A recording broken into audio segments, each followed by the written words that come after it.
fans, back with you here with Rob Kennedy from the WEC, where the Highlanders win this one by the final 63-54. And our pleasure to have with us Highlander head coach Brian Kennedy. Brian, home cooking, right? Did it feel good to be back home here at the WEC after 322 days without being here? For sure, Matt and Rob. It was great to be back home.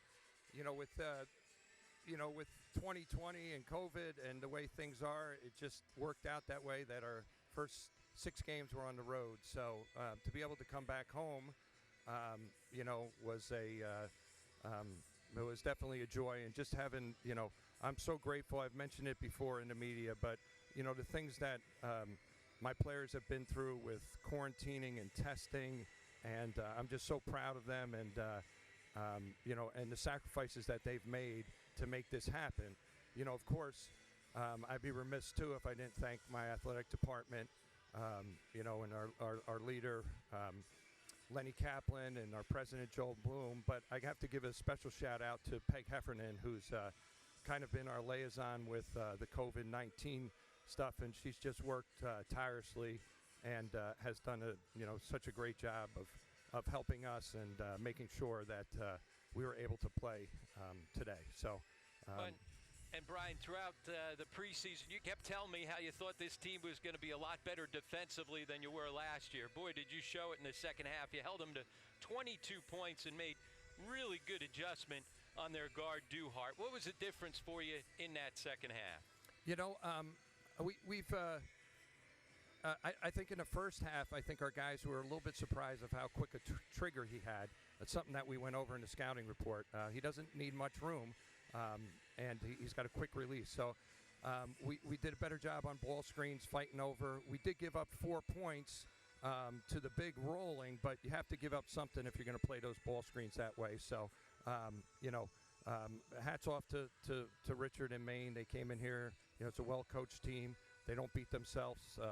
They're methodical on the offensive end. So, I think in reference to your question, Rob, we did a much better job on ball screens with Duhart in particular. And now, obviously, with the new format, it's different, right? You come right back and you play the same team the next time. We've seen in the America East that getting a sweep is difficult. What do you now do with your team to try to prepare for the quick turnaround for tomorrow? Well, we've, our team is like a lot of teams out there, so, it's not something that's unique to us. But we're a little fragmented, and we've had guys in quarantine coming out, and now we got back. And, when you're in quarantine for a while, injuries are always a big concern. So, Suleiman Giacate's got a banged-up shoulder. Zach Cooks is just getting over. He had strep throat, and he's just getting over that. Antoine Butler's got some back spasms, so the biggest thing for us is going to be rest. When we use energy and we play defensively like that, that's when we're at our best. And sometimes you're going to have to grind out games. So I was very happy. I wasn't, the first half I wasn't happy with our offense. Defensively, I thought we did okay, but definitely room for improvement, and the energy level and the defensive execution was definitely there in the second half. Well, nobody will be happier with your effort in the second half than our mom, because it's our mother's birthday, and she said, before I talked to her before we get on, tell Brian all I want is a win for my birthday, and you got it for her. Good job, Coach. Happy birthday, Mom, down there in Naples, Florida. Hope you're enjoying the day. And I guess you guys are going to turn it over to our newcomer here, Dylan O'Hearn, who's just been a pleasure to coach. He got a 4.0 this semester. I'm so proud of him on and off the court, and he's a born scorer. So, but more so than that, he's a great person and individual. Shout out to all of his fans and family out in Romulus, Michigan. I can't thank you enough for trusting us to have him here. Brian Kennedy's so good at doing these, he answered what my ESP was going to be. My next question is about Dylan O'Hearn, who could pick up the slack.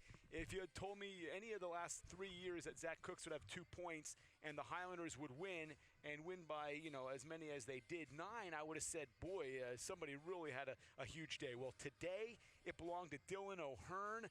Dylan, I talked to you before the game, and, when you do 2 interviews in a day, you've had a good one. Talk about what you saw out there and what allowed you to carry this team with a couple of the other scorers maybe not doing what they normally might do on a specific day, but you were there for them.